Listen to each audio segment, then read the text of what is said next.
guys, this is Untouchable Mama. Thank you for watching our video. Thank you for being there for us. Please do not forget to share with your friends and press the notification button. Also follow us on Facebook, Untouchable Mama page.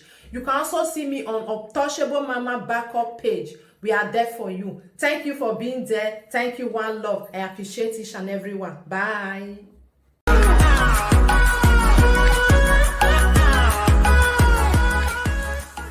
Ya fefefe ni rotedo ke ni were webo ni dieme wa ya wala mogu ni meve dien wa bowie o itu wa ya fefefe itu ni rowa itu ni risi itu ni roskito itu ni gbera itu ni riwina ni were ki itu wa ya keke wa riri aje we na kwana John wo mi ja evatwenu wa evai oh god evai so I don't know zomo zave mi ni miano de na wo keke Idomweya so zeve yawewe me not the tank crier yawewe Odionwere all social media you know in our edo oheke na doge okpa winya vana no igeleri ya ni edo wa no gbedo no ri ani edo wa na mupa mo were nge kekia queen ke Iyore no vi omoze ayin cause no de ekia queen.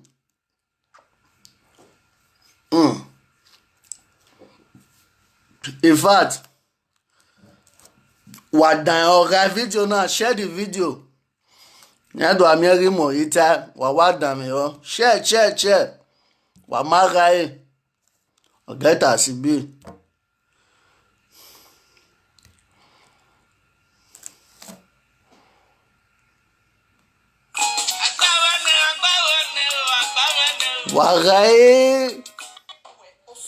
Wagae Osunde Iyore Tota Welo wa do Tota Abate ye plus ago Leto sio posho wa one marene O ma we depression ga we ma am in a depression of women fa ute fa wa Yesu Iyore nu he no kobo we turn am we go Uwe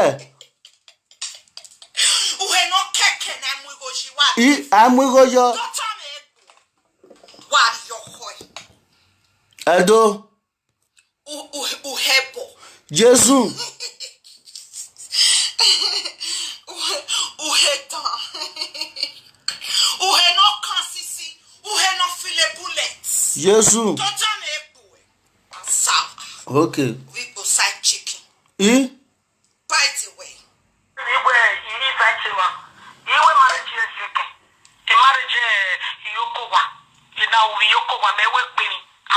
okay. Marriage where the marriage in Nigeria, okay. 10 years ago,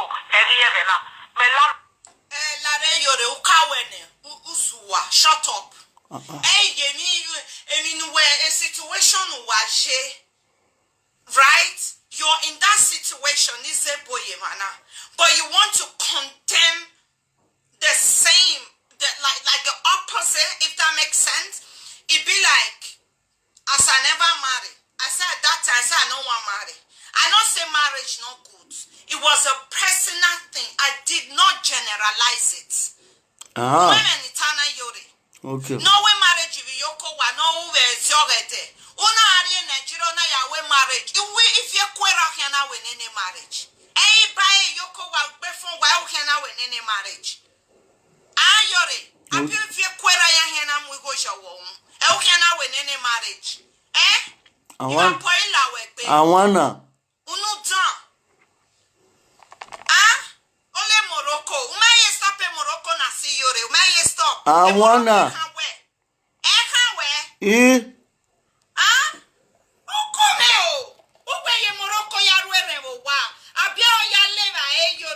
Evni Iyore veta mama. No ha mesdele zona. Oko. Usie Morocco gbo hana. Ba Morocco usie Morocco gbe. Ayewe ka me Iyore na we. Osie Morocco gbe. Wonia. Awana e on pa ona. Edo. Ayi ya on. Morocco we ya le ra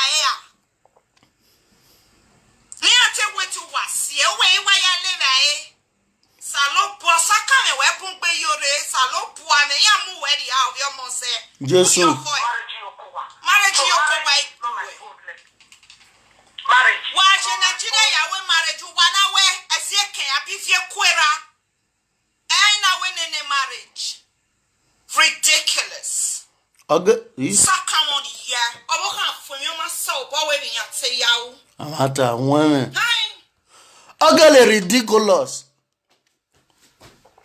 Ridiculous. Real one no. Ridiculous. Iyore why women marriage. Okay, you go away. And I will have wa. Do wa we hina ya we na Iyore no via mose. Uonia. Owo ha ifun e ma do ma so we via te ya. E marriage u ka wo wene. Ka wo pa na o ma work. Uruwore Iyore. Iya wonu ya la wodo. E comment e follow us we come. Iya wonu o ma yesenu ya we marriage Iyore no via mose. A leader that lead no ma marry o me we no je. Iyore la wodo agbon ma wodo. Akwo ma wodo Iyore. Iyore no yo mo se akwo ma wodo ya la wodo. La wodo. Uonia ikwoniwa. Oitana. Why you no sign wodo? Why you no sign marriage? I will go wa. Do one wegirie do uladia no do celebrate we yan that TV so anywhere here e ma ni apon me yan we ne mi anniversary e yan so anywhere yo una agogo abi are members we no una that TV e yan do ki no ri yan bo ngi yan ga do Iyore mu egbenu ariedo gbere arajugbo adwe ki o wade ona ga na se we nu wa ge meta wa go tori oweju o we o upu wa de oje dojore o ga je dojore rude wo hin ige YouTube abi ige Facebook abi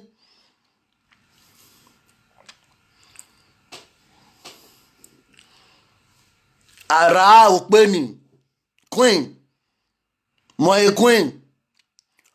Wewe nugwana ni ayo are. Ayo are Iyore abi. Wa gwan ayo are we na ìpín. Ìpín neze. Ìpín neze. Umeta woman Iyore. We meta we nenemi dogwe magwa woman Iyore no yo moze eze wekere eze duma ni atama wa ya ka mi Iyore we eze okere eze we meze dezikpo bano mama enia da weze nu kere Iyore do ha mi ma ka me follow us we geke nu kere u weze no ana agwa wa wo yo wo kere bene mi la eme agbon ga gba we dogba Iyore tagbon ga gba we ye mi no ma ete we ogia mene o ma sun gbapa ge u gbapon ne tore no mi ge kolo mata ne Iyore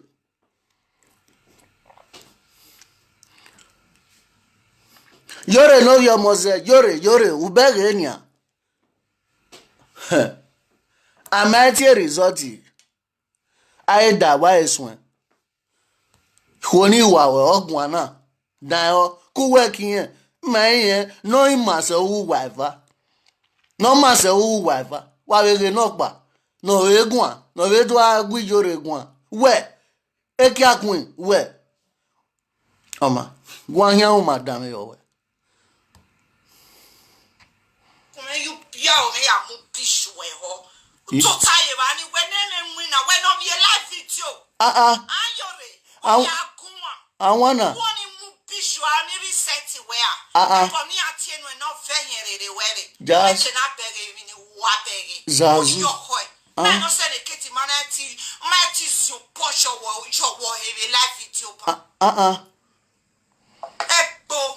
Abi akwa bi akune me a.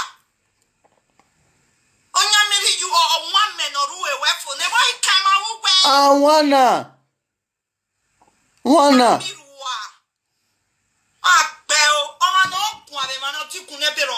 Because the Iyore kume kwa wagare ba wana happy. Oh.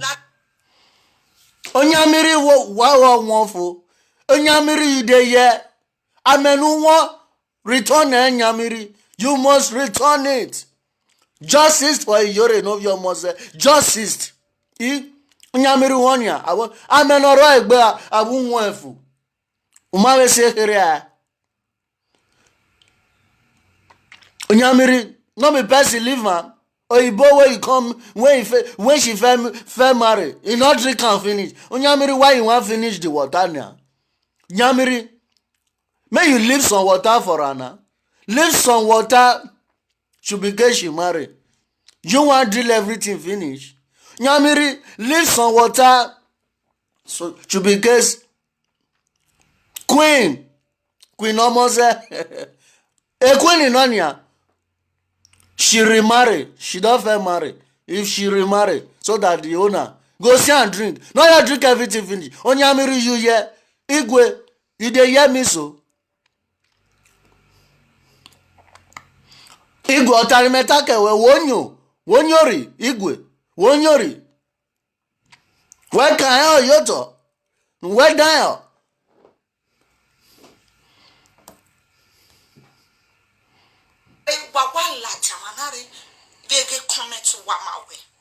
I'm not speaking English.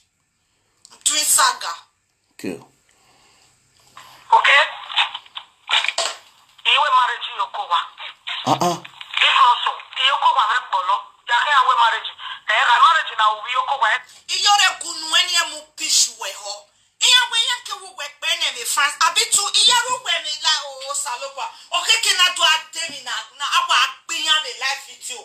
What you return on you pepe me? Nyonkwa you pepe yakbo me return on me. Erita pepe we no tani die me kun ya fin Iyore. Oku wagwa. Abi yokowa we no je Nigeria yokowa na we marriage.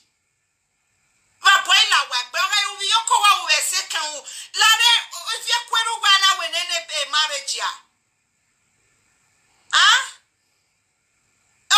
Marriage we bovo wa we me talk galant abi tu me who ya take permission who get we marriage who take permission don't even na pay awe no pay yo you never ball la we pe no go man no kwa no we get Jesus e kia bu he atele the platform me we who we do akwa me aga ba kepe e kia bu he ito ba me mana saga ya rape. Mama Jesus Christ, Mama Jani yesige yokowa. Ijani yesige no ni Jani yesige na pe wo bia mere. Ekia bu henya gi wu yu mo biere. Iyore wa po mu wa okunpo ya. Okunpo ayore. Ijani yesige ekia bu he obiere gi yon me ho. Iwa pola we pe a. Iyore bishop ni tu wo fi yen wa ni re a. Ekia mi ya ba yo wo he a. Iyore Iba pola wegbe. Awana. What upon Iyore? Umehu one ton uhe. Abi ogun buwe. Umehu one ton uhe. Uwa no kuwe pwageto. Oyinya. Ichoro gun hem bueti neimi. Ogun bueti neimi. Ema wenu ye umbi we ya fie yariye ka. Just. What upon Iyore? Kuwe kokokiza no respect. Okpa wa evaki. Apopa ya fi wa kon enyo gbo ajore enyo gbo ekiabu eja ni yesige Iyore eva ta no get to wet your boni Iyore eva ta no ameme onia ememio eva ta no get to umwebo gbe Iyore eva ta no lare wa ni hope ni seeking for the fruit of whom waga iro viviere waga mwe bog viviere no sami na ri ogu wanu wa onia waga mwe bog viviere wa leru ni viere dairio emogewe Awana no mwe bogbi Iyore na. Via ya uvai. Iyore u du kawe ugu banya. Stop Emma. Ban mwe bogbi Iyore. Musame na no eruma. Kimeke ya ema lerun. Osado gbe wore. Memwe yeru e fast yone. But we do amwe bogbi Iyore. Wia we ne rume ya se. Wia we no ya se Iyore. Una mwe bogbi Iyore. Wia we ne eruni no ya okay ime ne ru kwa kan. We ma o ne rume se. We ma no se Iyore.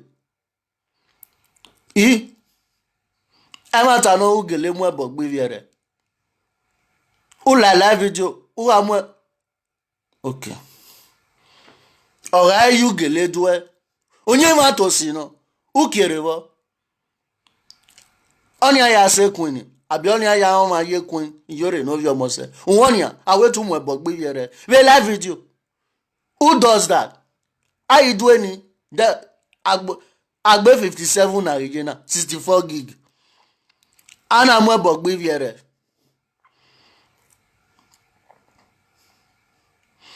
Emona me ma ka ohun ya. No e wa ka gbonde. Derian na owe mi. U face yan erian region. Sibian. Egeya ya ka mu wa bebe live video na. Eskin we mana o mana fun ge mu egbe yo. O ga fun mu egbe yo. Enu ya rovio ma roviera bije ke bibie kame ke ya. Oga mo ohwo lelewe lelewo dogba no welele. Emi ro egbe no ave tayo egbe. Yen we tayo egbe eri ono ta meni ta ma. Wari oge mo emo ame odo era bije yin were. Ege ya ta kugba kege wa we o. Wa ma Uwonya awetu mwe bogbi Iyore e ma ta no Iyore. Awe no ma on sa gero viesu. Du we me be je lebo. De wa mwe bogbe ivie e ma ni je le won ja ni Iyore from now 1 month to 9 months. Iyan ri oja lu den ri oja ni mi. E du bi e iyan ri wo pa yo adagban mi iyan ri ye de. De we bo no be Africa ikwe so yan yunta. Yan yunta. Kono ri bi omo yagbon na yun orudomo oya ona yunta. Den we iwe do amu ebogbo mo ni. O aro wa amu ebogbe. Ije anon we. Ije ga lon we. Ona we be yin. Tono we.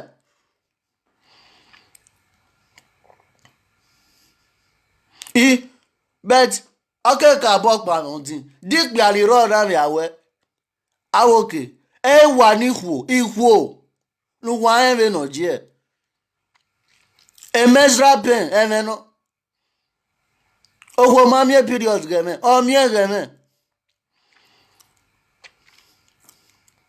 wa en no je owo for that matter uranu u amu ebogbi Iyore.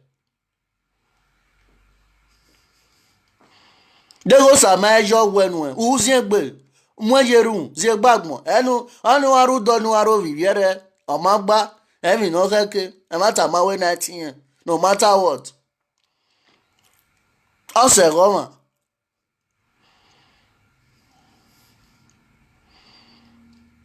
we no ma bi eja na we wen do ma be bi e wa gbon oni ma give you privilege nu ga mu Iyore rovie wa mu ebogbin no ajin awe caricature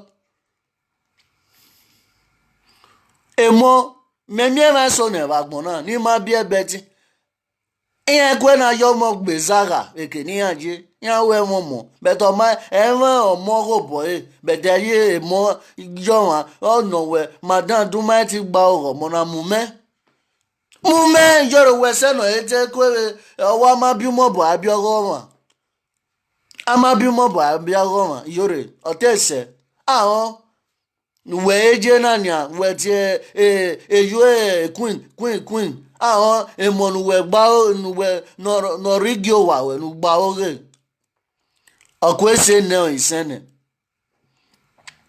nu we wa gba oge ivie meba we viyan gagbe kamiyan e avie mogwe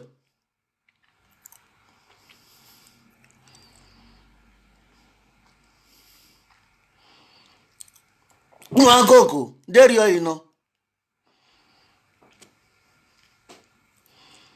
ivie salt and water ministry omasenu wa ya vie moge Iyore awogbo pano ari opa kitalire ogba were eke Germany nori eke Spain ware ya ameke nu waje de no were Nigeria no e Ghana wari evie moge wa vie adie custody oge pen Iyore vese yen na mo migbe ni e wa koko no sige skuna ọma devi noria cause wala igo ni reva nu wala gie ọga zo eyo na mieke no zo eyi awe mona igbe na Iyore training ya yon kokiya yon sige school there you know egi mwe foundation ne Iyore foundation ministry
Iyore all is a 500 euro ọma se a marriage or a marriage abalue a million a billion ye marriage marriage yato marriage bu edonuzomo why kan oyoto ma ya bege ovi gbinedion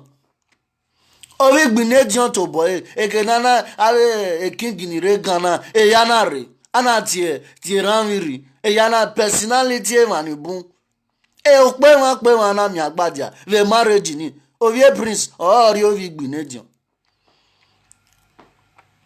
ana gbogba ana legagbe ana gba amameke na magbogba la so kwa a marriage myself fine no ona bun yobo obun oma bun ene kere ona bun fo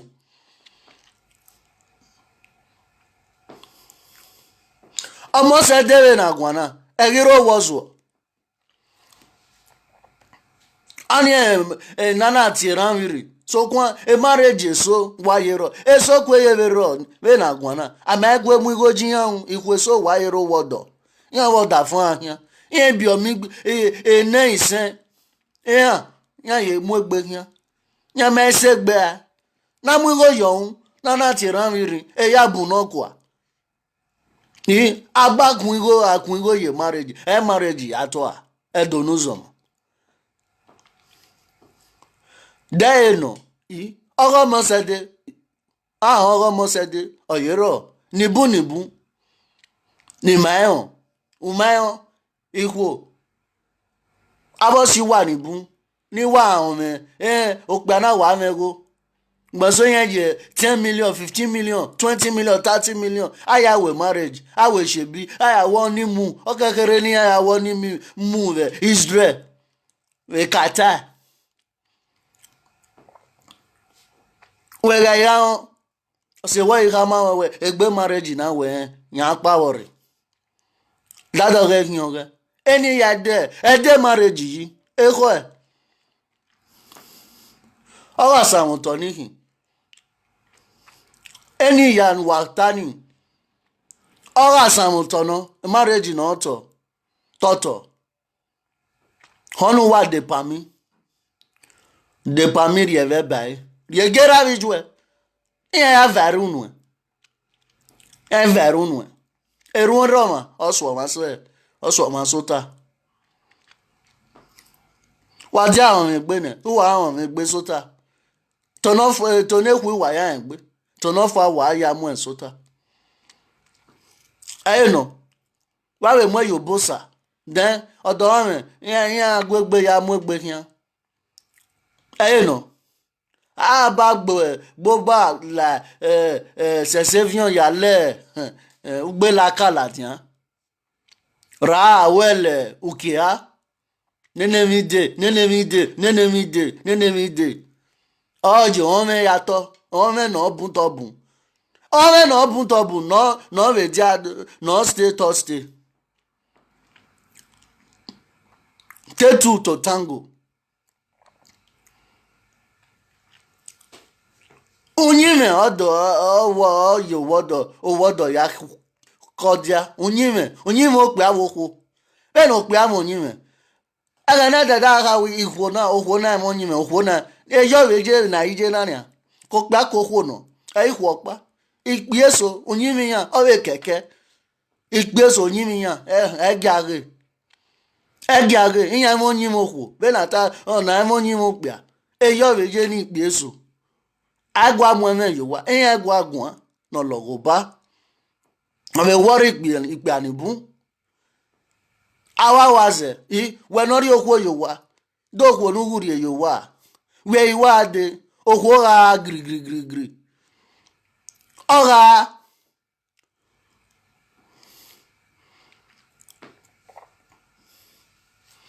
ra okwo kegun umwe bo gbere ari jene uye bo kwo ekun soto okwo owogun we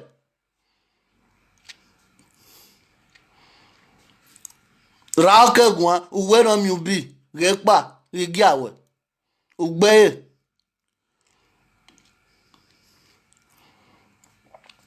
beni kwo won yin me eyi pe abe mo yin me beni magwalo mani pe abe gwalo yin me obi kwo eyi kwo be gwalo obi pe igbeso yin mi yan ebe ma e mata ma we 19 yan yin mi gbeso e ma egbe aberio ikwo dian boja ore okpa but when yan blame ikwo ni ro ikwo ni yen dekun yan mo yin me yan me karata ologo we ike we no kwodo abide to your own system ologo we wa o emi janu weta fana say fana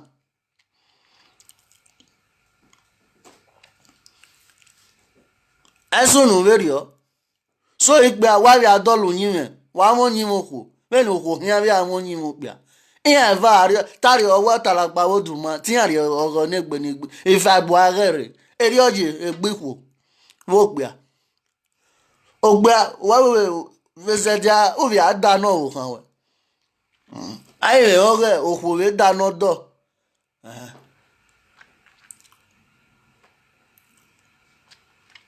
respecting oge owo o ti 100% aye guy better na yo ikwo edu wa do ka we 50-50 no o amata ma we 19 50-50 o at least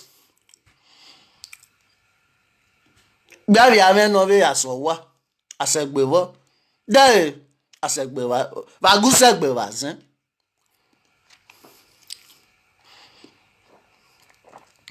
de 5 no 10 ogbani we aso so wenia ndo gbani na be 60% we be 40 ma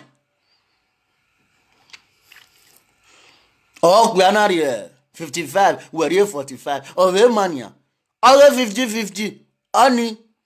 Or you on a way. On a to.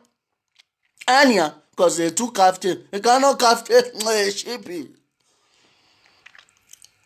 Ona we mo ese mo gwa ugwa no gba ugwa mo gwa esewe no gba wu mo gwa esewe uke mo re dian lo bo re dian no gba lo bo re dian e ka ma we ban yan ke gba yo gbere oko oride ya me yan eya yan sick be to para si ani no pa we oke ga gwa yan ra yan enede asekinari no tọpa kan nọpa akọnegbe awe danegbere òun wà ọ̀nìyàn òun nana danegbe ẹtọ ẹmẹkẹnà rí ra òpè àwòkù náà rẹ wọ mọ I'm the man of the house I'm the man of the house ẹtọ wàhálà ọ náà kó ayé ẹwọn awérin we magwa Omwe kono ya. Sisu mechi ye koni ya biomo na koke okuta yuwe kekedi. Enyo boe jore. Enyo boe. Wa onu wa dimini oma. Ubere no se ni mane laja do temerita. Erita wa kume kwa me marriage mo you know your hoy no gwa na berita. But you know what, I'm not hypocrite. Owe marriage we se kan e kokobiri huere huishe huerita be Nigeria. Inwina e mamu me deti me video me nerita we marriage to yagbe because a marriage in erita u then no kwana berita ni ba popia mi ba po iba son iba ba bia yoda na sameru e lele a marriage ni a normal person marriage e etenihin neri upo nerita mu egbe eji eya na you know sansan marriage very oni because who down to sansan rema ya segbe suti no da fonete erita you know kan no kwana berita pe kokobiri ni ba pota ni ba popia nana la Iyore very type ba bon why you no come like someone Iyore when no who we power like iwa bo fia kunle lo ya di pepere ya wa o bo jeke o kun boya no ma gi ogun gbe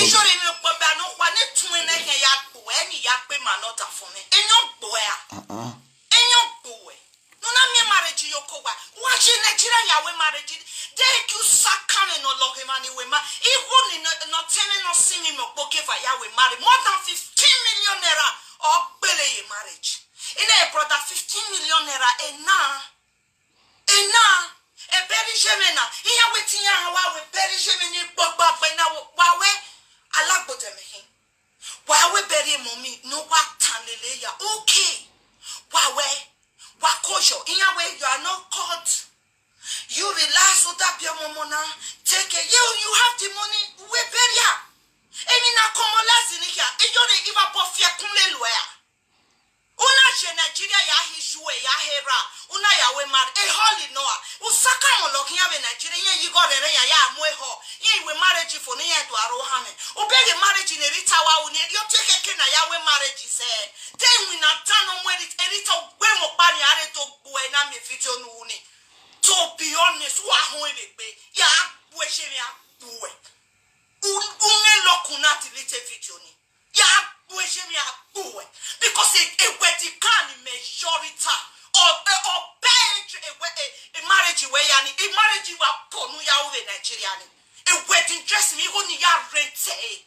Even ya rente dressing in a woo pashe wedding gun. Even ya rented wedding dressing or say marriage, a marriage of Pampanu Yahweh Nigeria. Niana Buek Iyore. Iyore va boy fie kunde luwe. Over 500 euro. Aya we marry. If a boy fie kunde luwe. If you ponu ya deni you we. Una ane missing. 500 euro to poni yane. If a boy buwe ba bono go be carton chicken. Only go be carton turkey. No now we marriage 500. Why we were 250 but fia kunle luwe.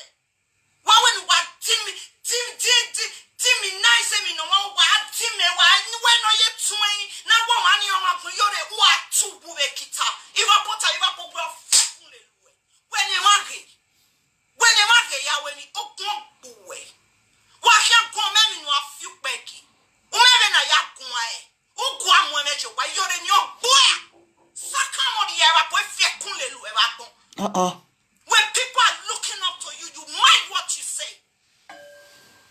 You mind what you say. And you do take your bloody phone and pray for people, you bloody bastard. You are for all I care. Usaga. I want to ask when people are looking up to you. I are looking up to when Queen. I mean, I look down on you. Tara look down on you, Queen. Tara look up to you. Ula jare mi jana una doka we marriage vo help. There. Una atuta bani awe. Igolu ya de we digan. Una u pajo abi ekia Queen u pajo abi. Una gele joy. Uke do ni ya. Akara we ekena na agbo e tamiere mi jana. Yana mula we. E mamio. People we are looking up to you. Abinyara looking down on you. Ekia Queen. A video ne oye Gambia.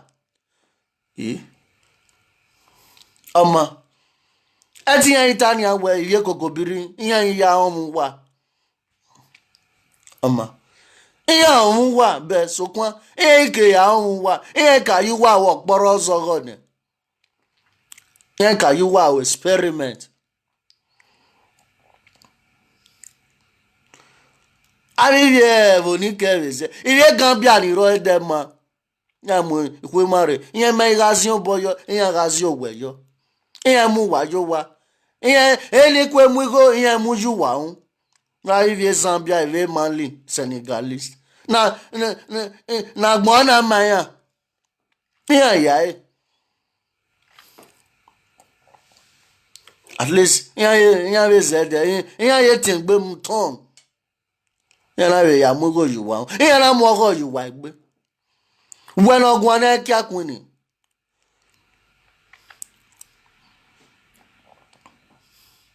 People are looking up to you. People are looking. I look down on you. Help in yaga way.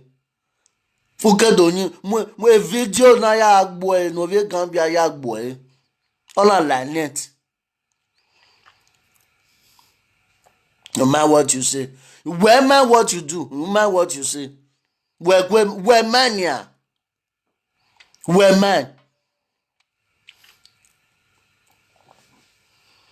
Wa no rogwania. Arwegbe, overu wegbe. No man ero yenye, uwu waiva. No mero yenye, uwe badwa No mare agu Iyore gwan. Ma ewe ni Kia Queen. Ewe ni Kia Queen. Oruwe otu agbe. E ma re yo. Ma bere mi jana. Vebo ati private. Ore part. Una ya hin public part. Ogwe na hin public part. At least Iyore ta ekia nokpa. Mama, ama mi private. Omaye private or in public. Or when private when in public part. Public part o here do mine.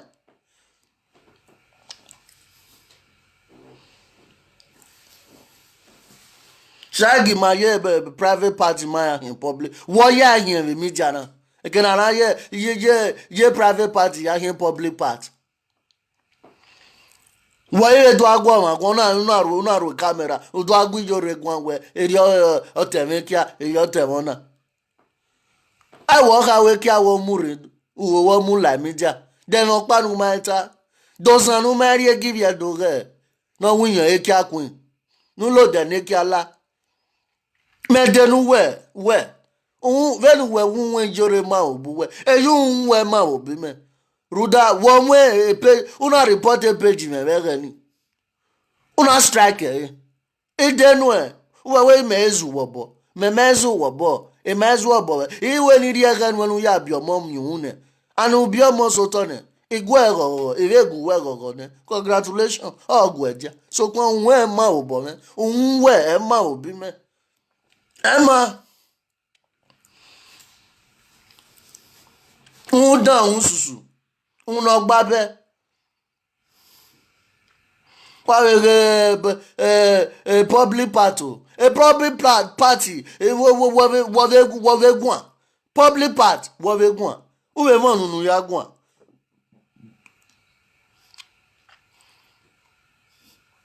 Iwali we ya me private part. Ona we public o muri agbon. Ona so anya na unya media ni abege. They were not there. My husband. Oh, yeah, me my husband. I mean, my husband, well, no, we go junior. But yeah, own yeah, berry. Kokobiri, you know where you go put money? When we go jin. Ik pattern, we go jin, ik pattern, we go jin, Kokobiri. No mo go yik patin je o. Iyan je o. Ma te keke na we va mi o.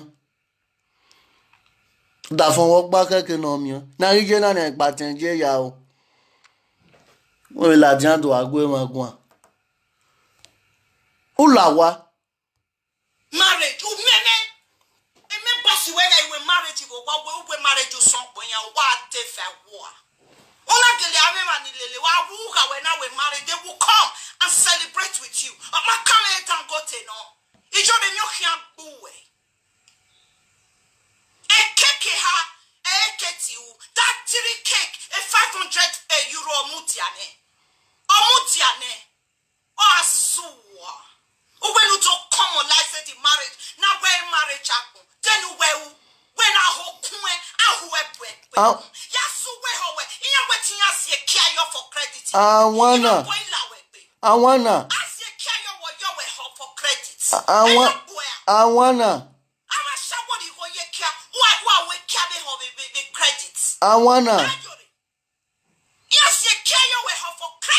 I wanna. Just where we told me to expand me lele for free. I wanna. Yes, I see. Marriage. She did a commune.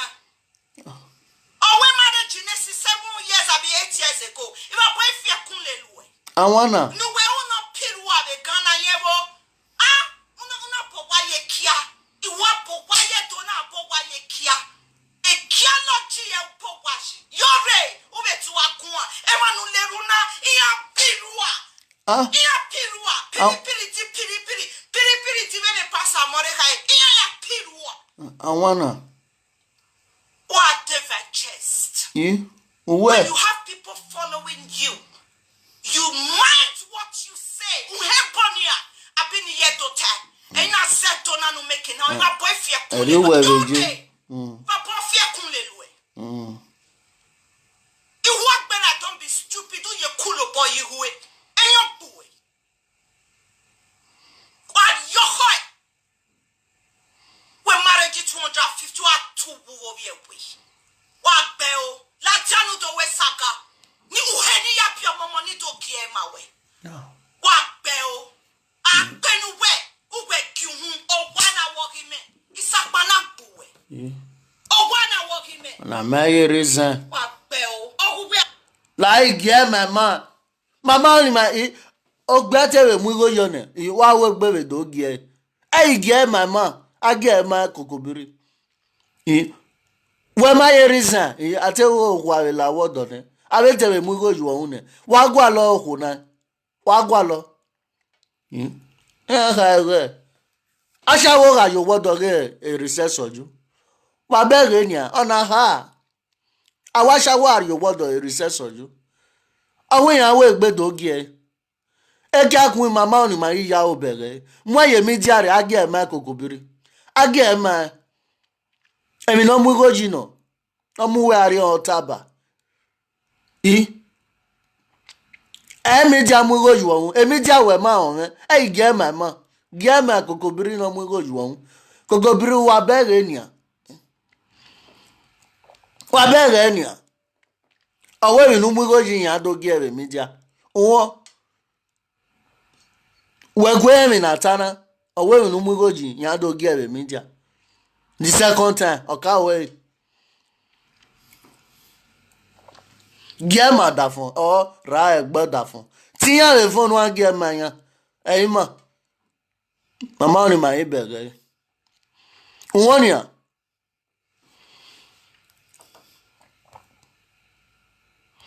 Le sire, o me mani di no le sire. E nwera mi ari e kan. O to boy because e nweni ti you no show. Eni ogwewe nwenweru we a.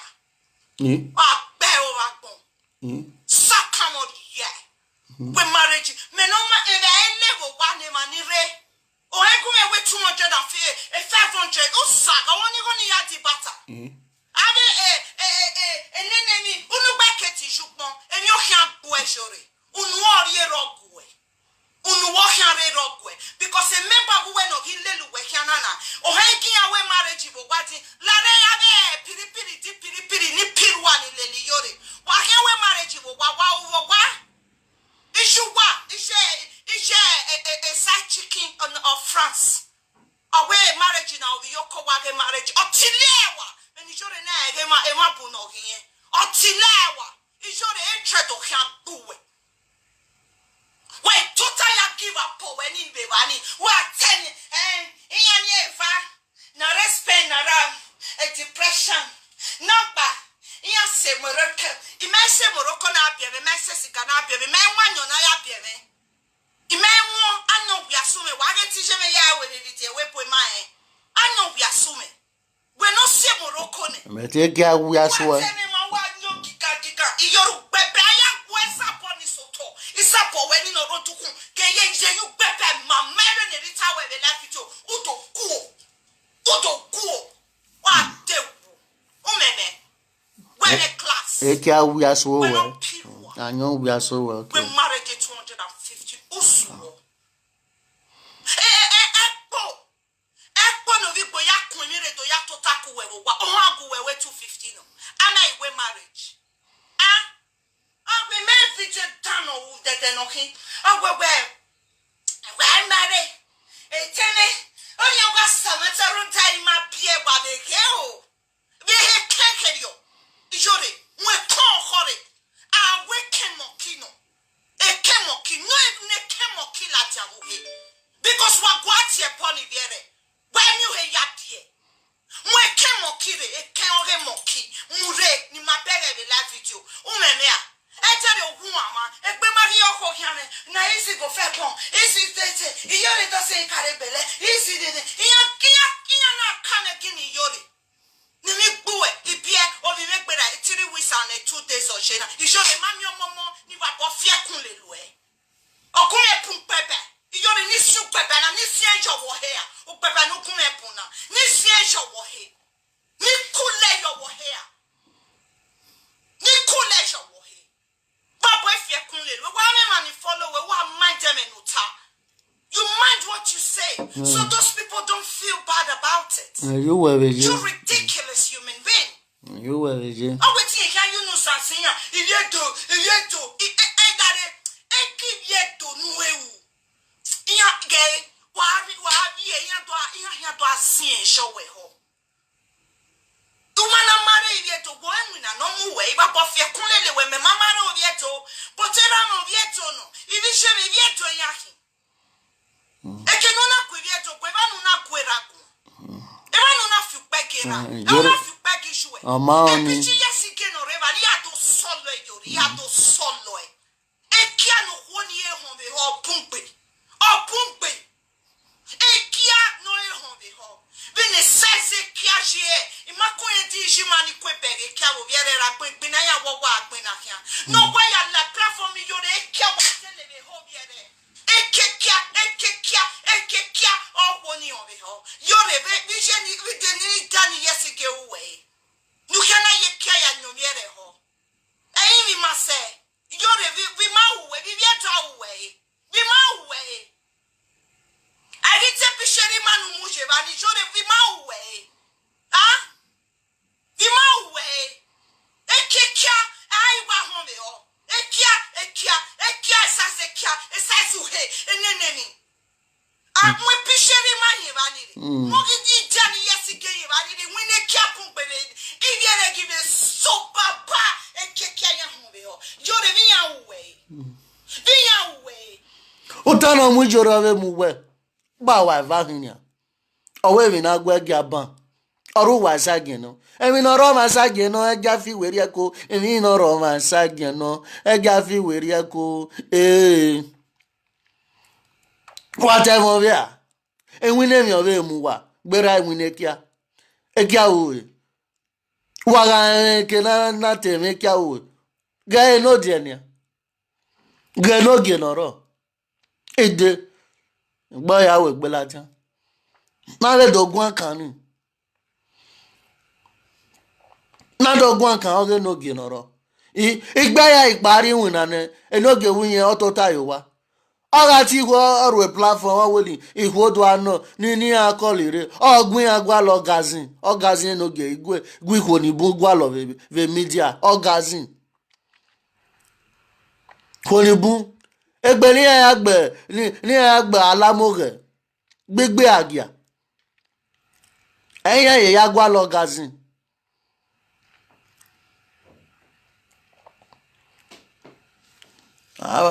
topic of anything.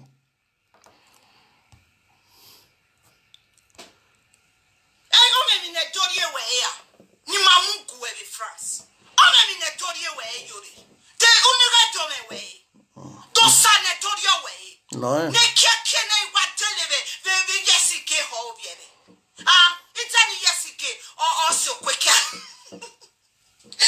Look why we get. It's any yes, it goes so quick. Iyore. Imani gay me now. It's any yes, it goes so quick.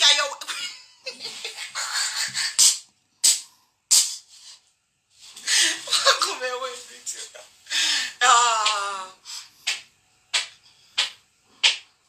Iyore, what quick ayade? What quick ayade? What it a bit carry follow without a picture. When picture kayo, sister make count have a platform. When picture kayi yeke we. Now why you win a kiamu we? Obi we prayer line. Osalopa we no talk boru mukume. Okporo ya kan denwe because eti e konho. Okporo adieve no makin TV AI. Ye makwenti enwe kono yo hama we. Iyore. Even not take back talk boy. Then the catchy way, you're even off your kunle lawyer. Then the catchy way, the life you do not be your boy. I tell you what you're away so. In a way, you go on, but I may well know you pick out for making winner in it. You're ever off your kunle lawyer. Kian, ya mother for me, daddy, they come. Me daddy, ne? Mommy, they come, I'll go pick my husband. Okay. My husband. Well, onion, give onion, una hami woniwa, na weni. Marriage. I told you, my husband, I told you, okay. Women deceive women. Okay. Tell me that way. You win a camera, give me a platform away.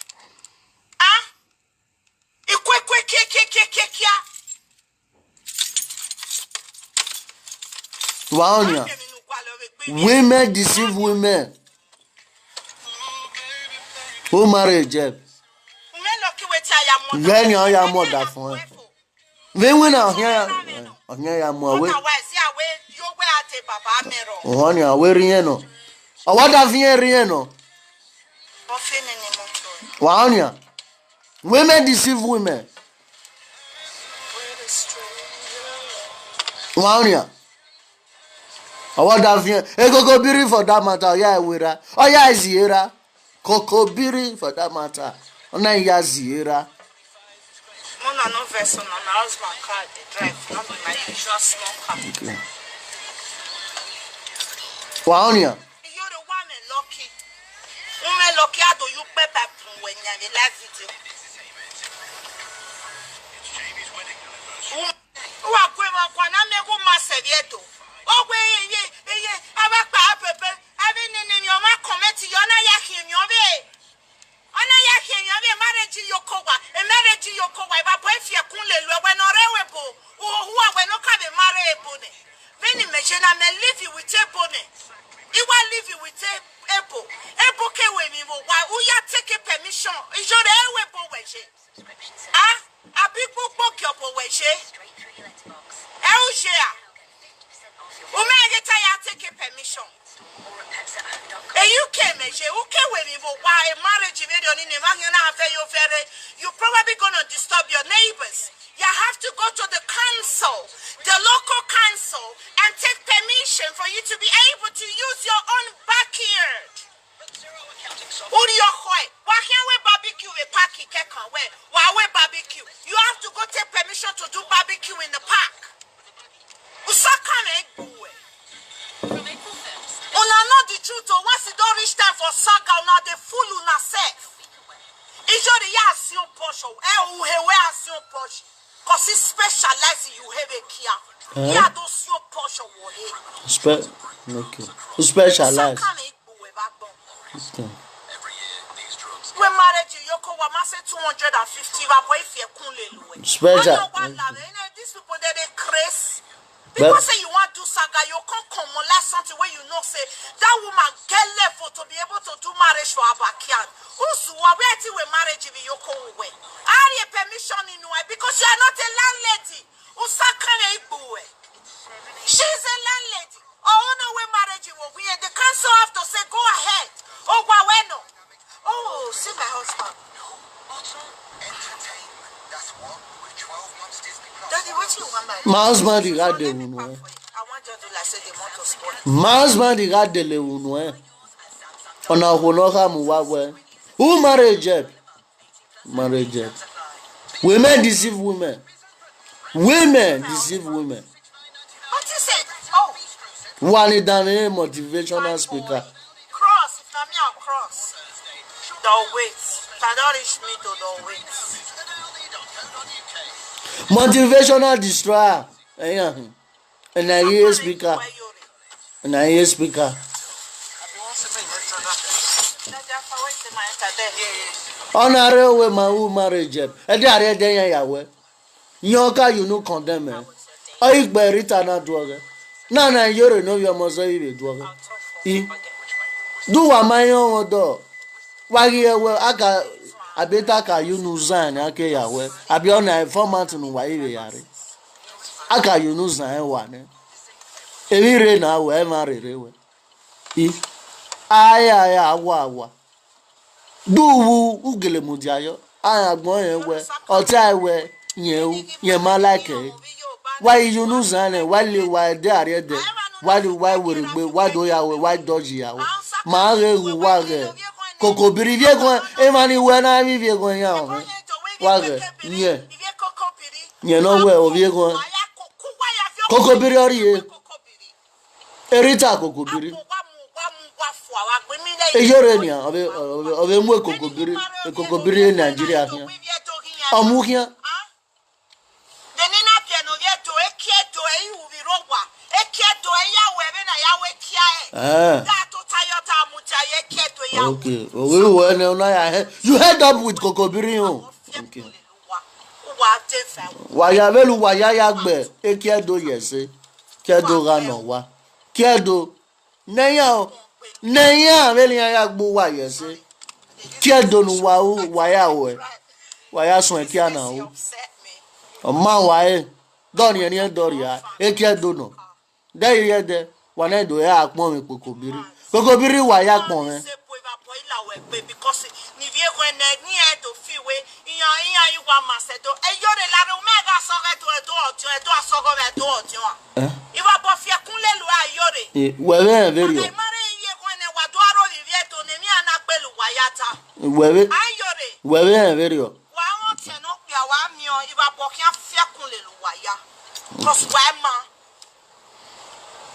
ko we kerita iwa bo fie kunle lu wa kerita no we pon ye Zimbabwe ni hu iya ni ruwe aye keni yawe wa ye kia yawe na yawe kia no mufua ona muare Nigeria ibero nothing awana ya mini we gbe won pa ni agbo e be live video awana but who be there I wanna. Video. Ateka. Ayemi marriage. Ayemi ki ayemi we. Ayemi oto ne huemu. Mata so mate believe you are married. Zimbabwe save buwe. Ya save buwe. Ye go mi kon. Denue. Buwefo. We. Wa berian. E do nu somo. Wa berian.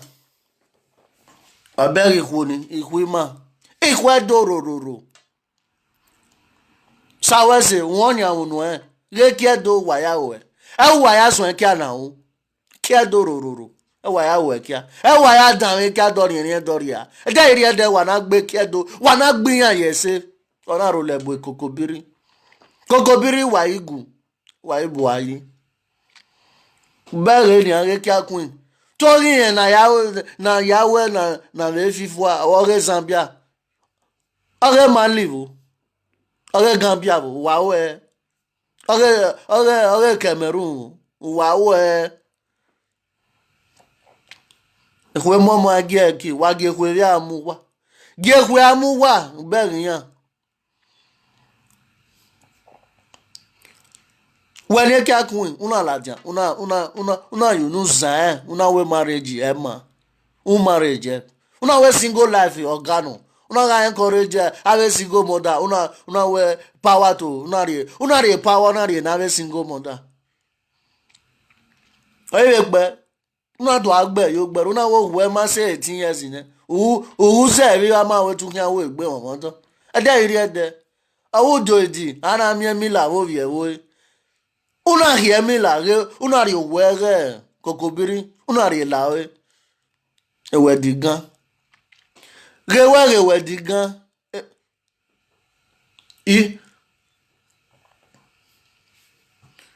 ona e kia queen no we marriage o mama no help ye wo help ene if that was not enough erita ayemi oni na be toge o wa bia no gba elebo ogba mamu goju won ma yawe married marriage o ma o yep oni na be you know zan iga ewe emami obo emami go emi se do o se do yawo na ata ona you know zan ade iri ade ma ewe gerita nemila wo vie wo okuku oni na ye wedigan ladia yen iwe yen na yo kuku ladia uberian wedigan kuku ladia lebe Iyore ni Iyore no bi omo so we you know zan marriage ne mama no ni yen iwe ya ladia egbo mo yen ni no ni yen iwe ya ladia mama no eri gbon ye ma Iyore denu we ya ladia wo denu ya ladia we you know zan ne when you know that marriage our you know that owe bi no jowo ko tie iba emi no jowo ko tie iba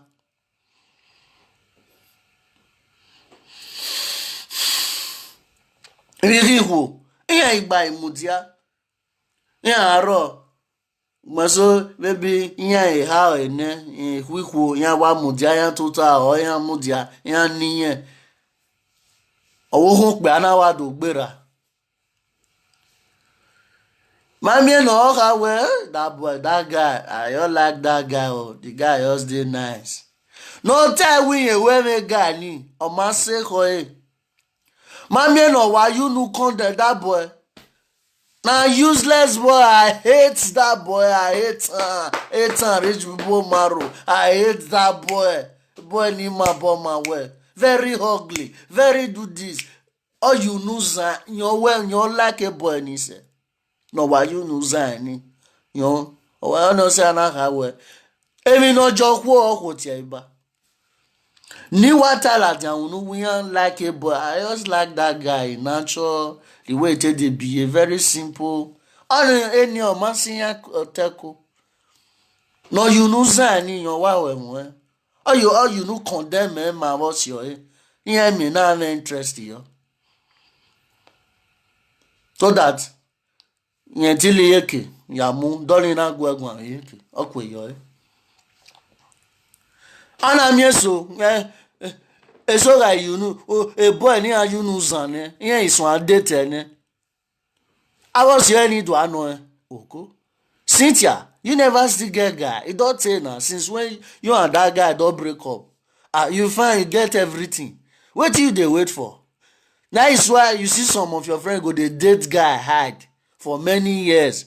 Why? Because she dey follow guy when she don't condemn for her present. Or you know sign Odawa. Nana. Oni gwegwan wapian okwe yo wele. Aswan alelo ni yukbo. Oni gbe ene. Ekwe ri introduce them and was yo. Ekwe. Ogari yo ele. Oru weba was yo any oni na call. Oh well, excuse me. Omo phone ladian. Oh ya receive wapian. I deal with my friends later. I'll call you. Or I'll reach your side. Oga date ele. Cause you know that I was here no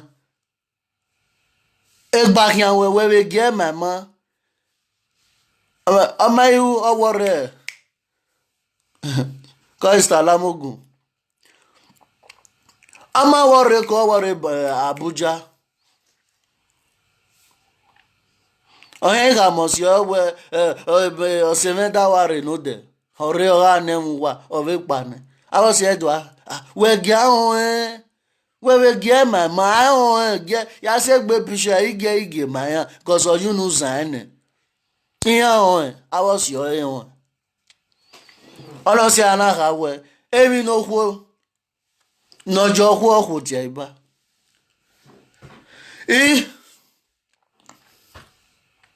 Edonuzomo Ekia queen However, who marriage happy a day read on I am married. Erita, who marriage a day read a cat queen. A gun, where the gun, my mien, my may have Facebooky. Kianke Kokobiri no Mukiano, Imie, my husband, or he clear one, or clear. A comaro, a beneta, or clear, my husband, or he clear. Unlike one bunny or Yazira, with my husband and my father. My husband and my father. Kokobiri for that matter. Why you hear those? Egano of you don't know when I hear Kokobiri Yazira. Any buna yik be doing. Why do Yaze? Two and no toto. Why Yaze? Twaonia. Are you Kokobiri Zira? Uwo my Kokobiri kia queen or that boy. Yeah, not the baby man or the heaven. Yeah, you white. Menaji our baby baba or blow a trumpet in ya. And our Ekia queen, not the new immediate or heaven. Ekia queen alive. In our women, we hope women. A hope women. Memanya no nyari evu ina agbe na agolo Edonuzomo ugbere ni hiwagbon ina agbe na ge kiakun kiyan Kokobiri nyari evu white and white ekeno na make evu no do nyavu the media or the evu na miajo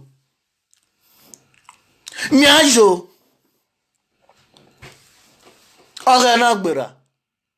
Erita na you know zange. Ona we marriage. Don't no help. Ada area dem. Who do joidi. Ana mi la o vie wo. Gerita okuku. Ana mumo gi anya kan. Ma mo kuku yo. Ona anya kan. Ma mo kuku yo. Nanya. Iyore no your mother, we tawe a marriage. Gay, kobo pin na yawe.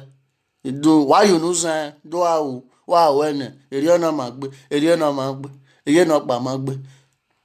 Ube you know zan Iyore. Iyore no your must ube you know. Okay. Are you know zan?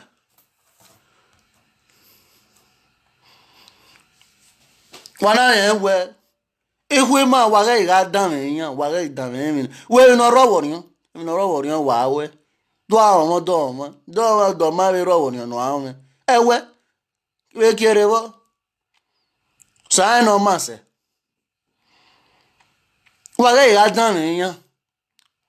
Ani yan you know zan wa we wa ye ule laro pa. You follow a method you no follow wa like we mo me nota we hian ya we mi agbon pa ware agbon pa da we wiye vari agbon dade yose wa wiye o ye do pa wa ya hin dokun wa ma ku opare emi dia ma ya na engbe ma ke wo pare ma be zunu opa ofo oni opa o me so kwa yan ka ma we nu aya we mi vagbon lele ho we ga lele kiyan e o mu ya mu wa ye ko wa ye o wa ni awe no riyan rin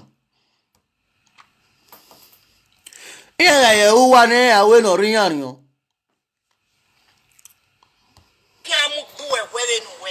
Thank you, Daddy. I'll stay calm.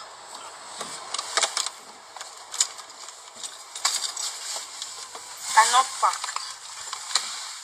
Terrible Uber driver today. Sorry, my husband. No worry, I'll off everything. My husband did the one, wa onia. Iyore nyo kya boy berita. Unugba. Enyo boy berita. Unugba no etie my husband is in. Me etie ka my husband. Ona ho no ka we. Wo odo hwenya. Odo udoba for the we hwenya. Renya my husband did the. O delekwa unu me na me delekwa. Wo don delekwa we. Awon be ne stroke igbe. My husband in the legwa my phone. My husband.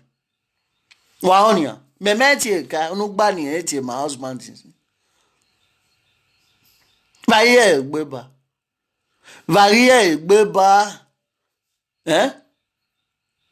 Ime mi obo. O igo ma emi ma mu egbe. O sere me yawo. O wa mi ere na amosi. Na mi o ma amosi ma.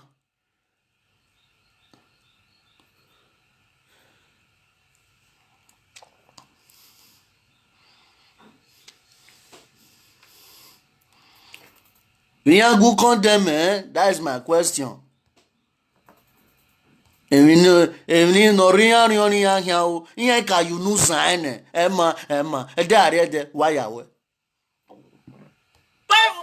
Na erita issue na ima erita iri we pa video na but ya yari we pa here u say Nigeria fala we gbe sister no care we pour na she black e buluku ne rita jo twa una dress be nya na be Nigeria ya agboa iya afia we omufo una je jumpsuit iya do fia we omufo Etete. Iyore va bokia fia kun le lue. We pishon yo pano. Nu pe ijani yesige na be ho. I ma kan buwe bai. Wa mi o. Ya. Fia kun le lue. Eri abi agbuwe bai. We agbin ari agbuwe bai. Buluku na yache. We ma aya pento wa. We ma free. Jack, when I paint this my house, so if you see clothes when I wear to paint, there are no ruga. Every time, Viens. Uweraro, there are no. Okay, era ruga. Oh, boy, Kakun, there are no ruga. There are no ruga. Atasi. owe era gwan la dia era re France era gwan la dia denu hwe do ka we ra ruga e kya queen atase uwe stepfather ge ruga go am your stepfather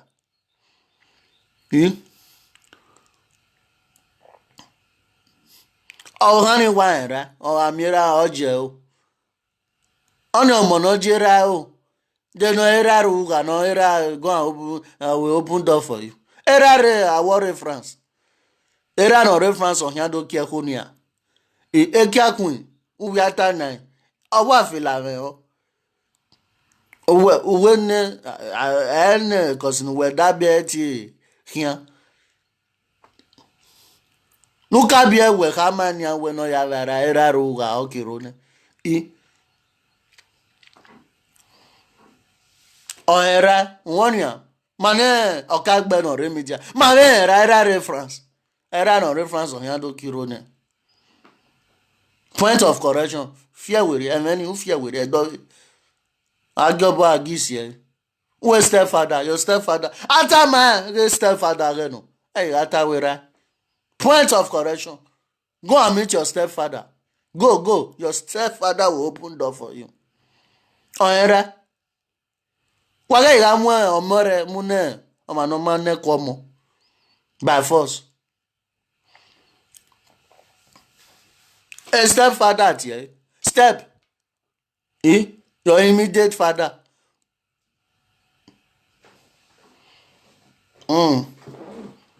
Enu ata wera no onra ma vera era la jando ogun magwane ma era nu onia afia were o wa fila me o Atiere two face in Nigeria e bulu kwe black and black in we joni agbe hu e aya pento wa e sister na ajere Nigeria na erukpo esumipu puenu what we no run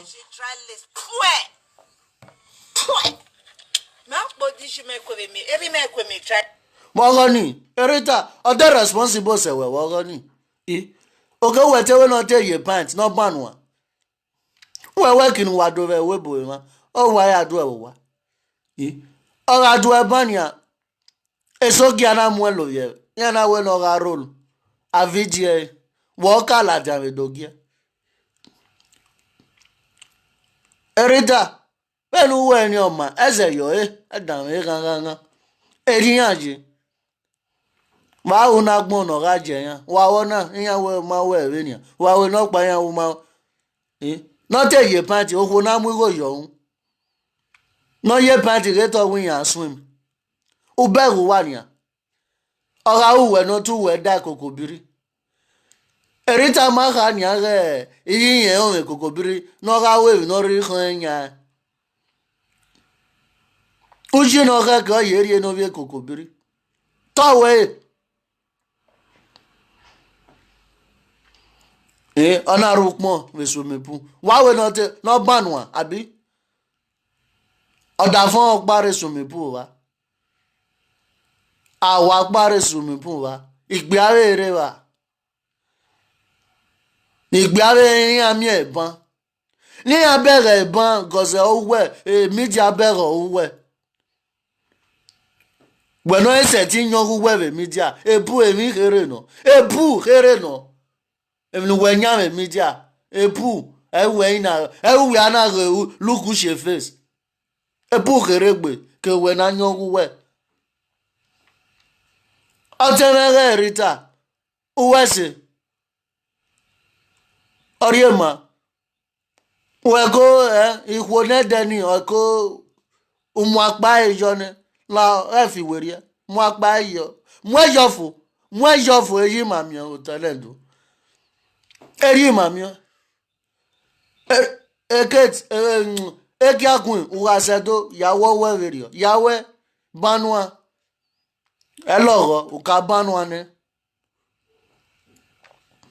cause of we private part public party you know a public party we muhia so we tin yan ke no ri kan we Orita private no private orehin uwonia private orehin duma Ona book more bahara. Ona you more one. Cause a private, you know. Koko biri okpanya. O bere amugoji.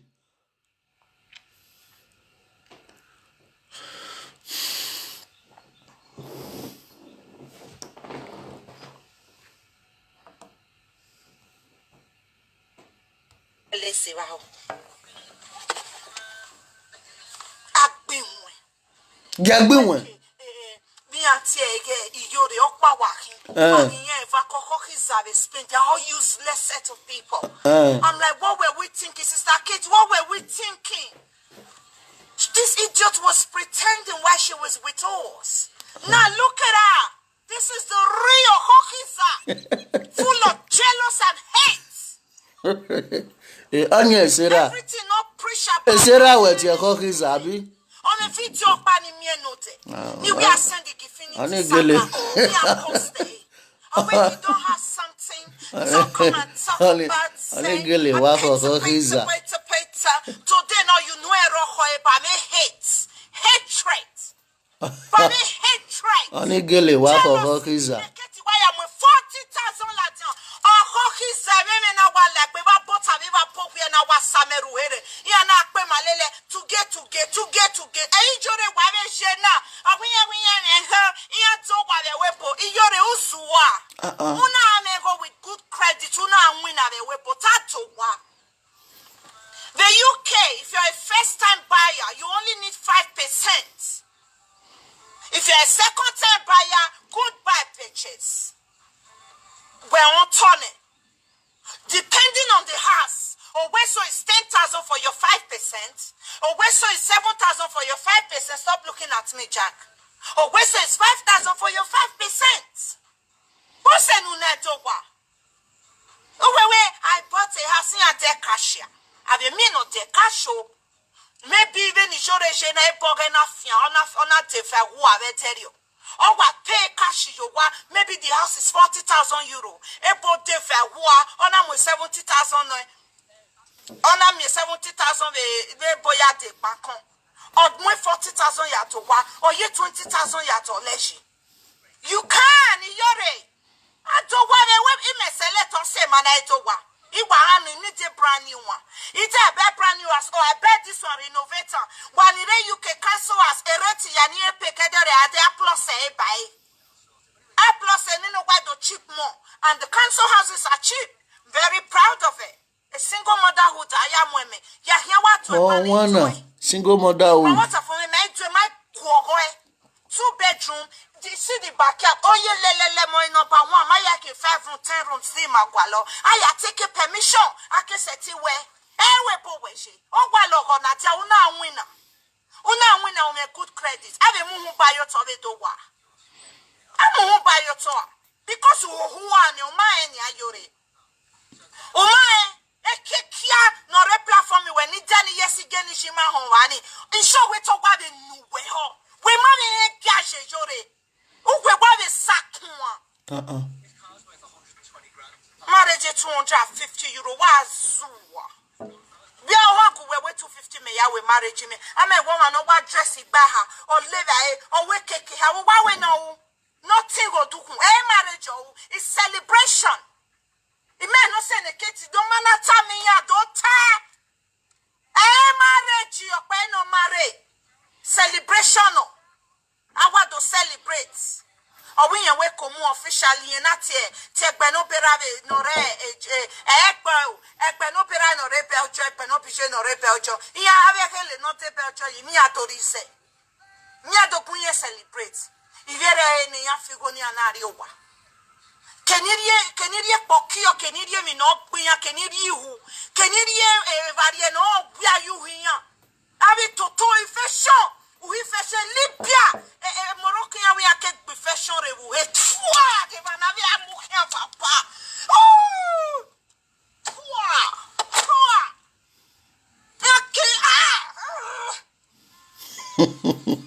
Hello.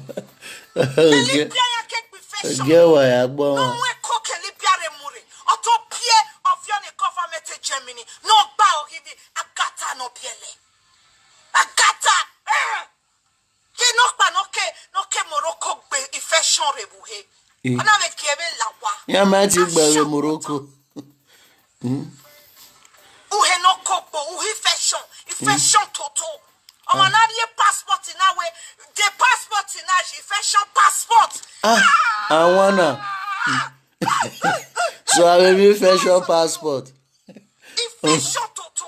They give her infection passport for Switzerland. See, if we catch you, say you give our people infection, we are coming for you. I wanna. She was under infection passport you run now. Monitorization. He had monitor. She was being monitored and monetized. I need him. So you give our people infection, you are going back to Nigeria. Infection passport. Infection toto. Every time. Sister, use condom. No. You are killing infection. Lerun yona. Na say na lerun yi. Ko no. No, you be infection baba ne baba. Infection. Infection ziyan bo bekun. Ba ziyan bo. Infection. We marry we. We marry we ziyan bo bekun infection. Ziyan bo. Gwaleke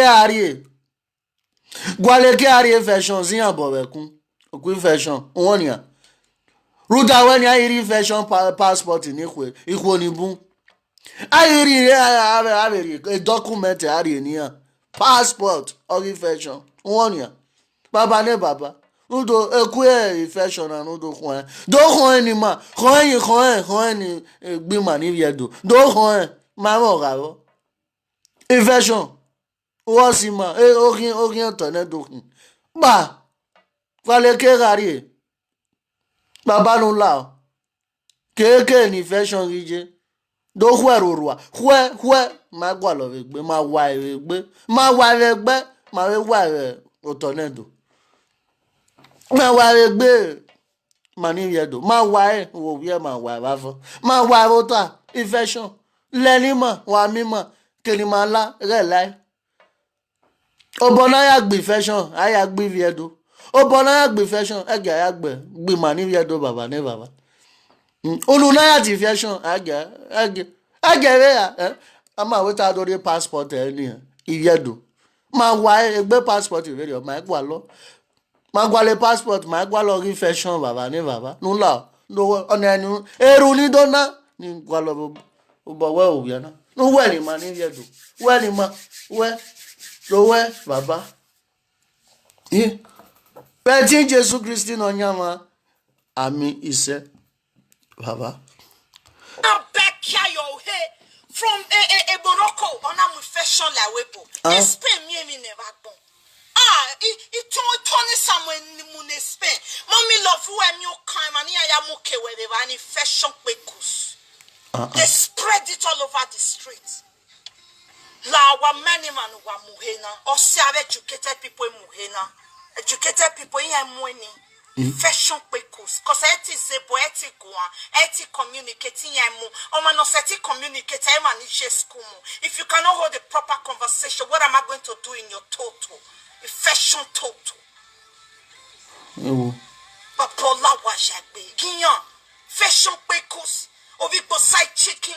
Coco piri side chicken. Look at them. No more cooking. Ona wari give you. Wanya.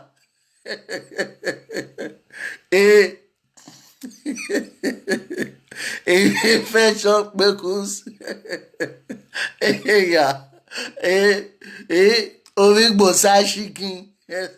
Sashikin gele walo. Ovigbo sashikin. Koko mere ovali ni aya. Owewo ki agun. Geno mo ni nema. Oweru egbe. Koko biri sachi. Ovigbo sashikin. Fashion bekus. Koko biri ni nemi. Owewo. When I got public dog. Public toilet. Private part no ya here. A public part. Where we go? Ojika garia kanwa oya mwe ojenre. Ubere ni. Dem are na agwa awuwe. Awuwo hian tena. Oru egbe. Owo keke. Eke agun owo to keke. Okeke. Ekwe moji we no mo tian. Emwe.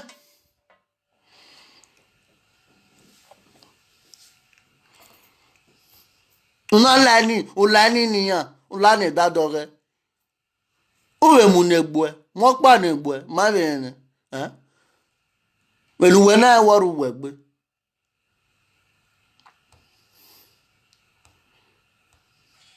Libya side chicken.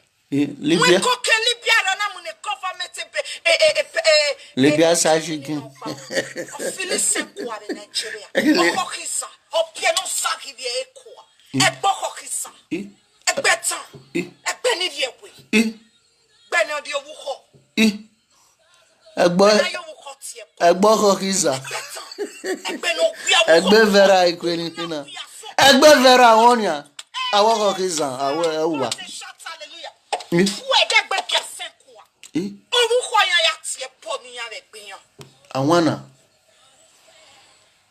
Awana.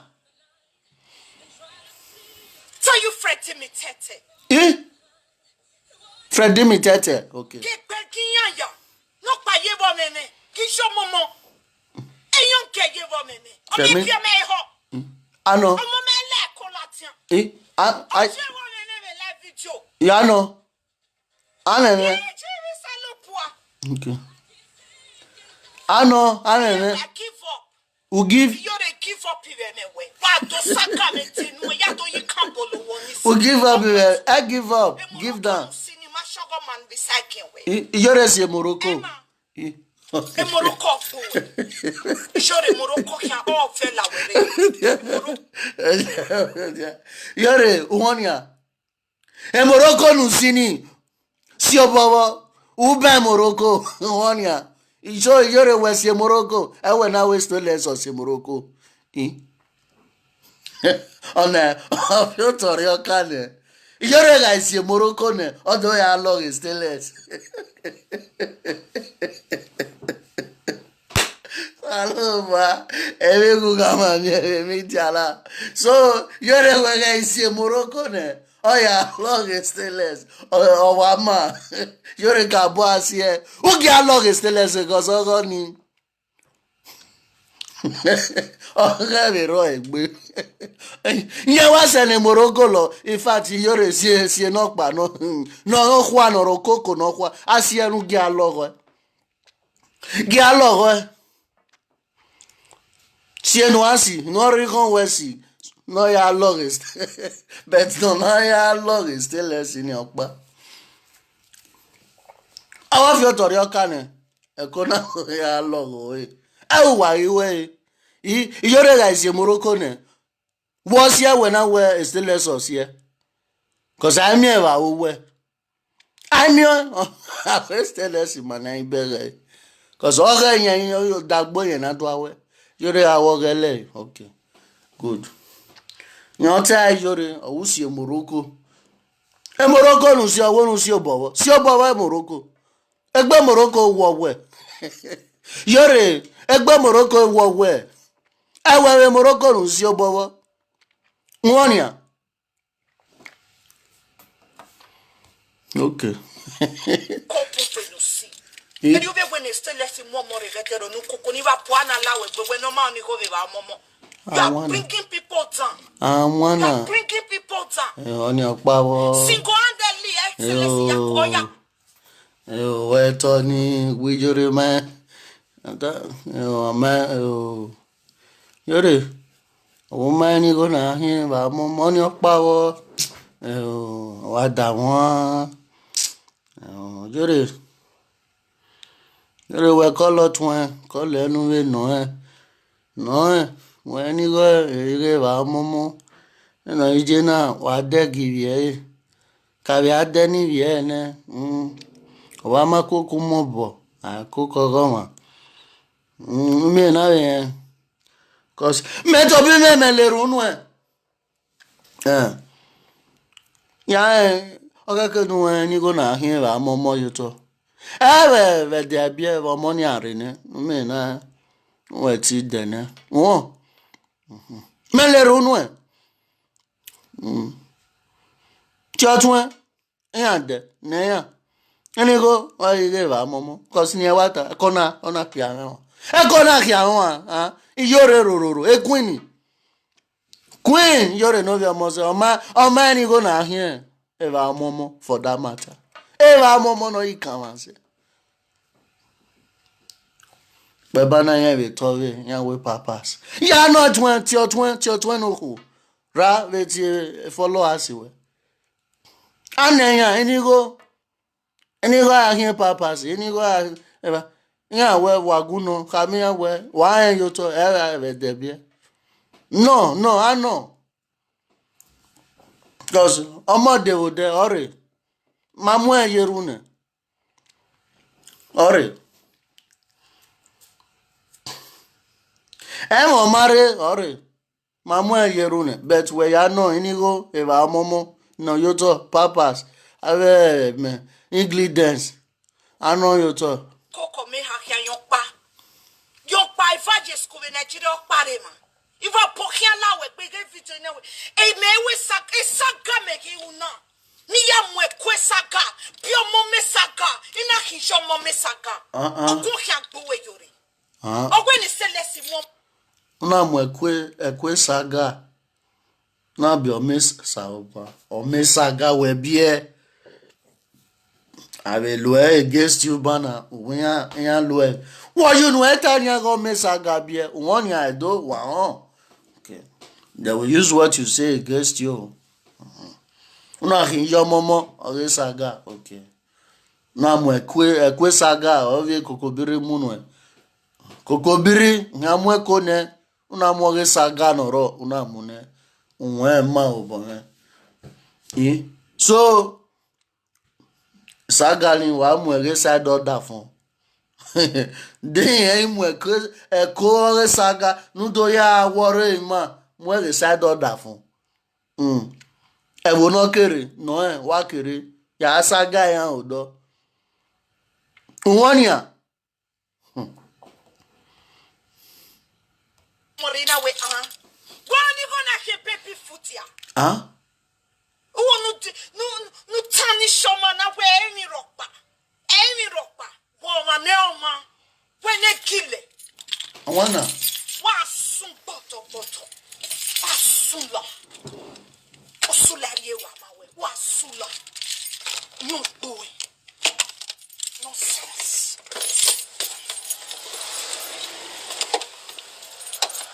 I know say my husband will come check this motor. You know say something must be wrong. I beg my people. It's also come and saga me. Come me for sure. No sense upon ingredients. Well, osunte.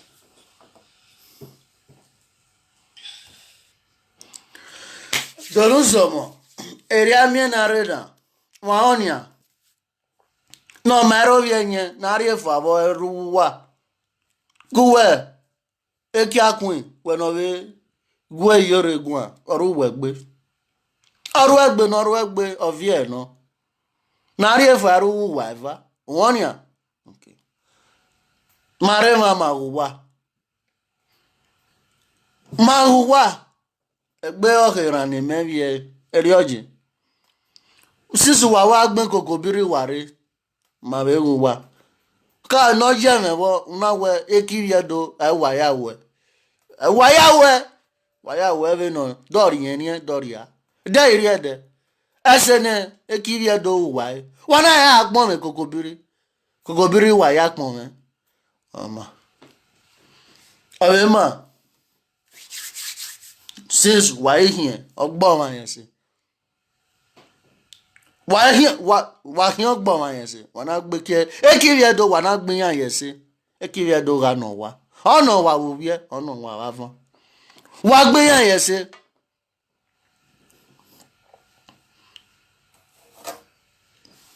de tu wa ri en we ogere ojo wa wada wa suvini wa wadeni wa la moto wa re wuyan wa re Zambia o wa re Cameroon no ya yogin asun o ya yogin asun agbon ara ino we e ya sun owe master re o master re ne e ya sun ogwa me gbe o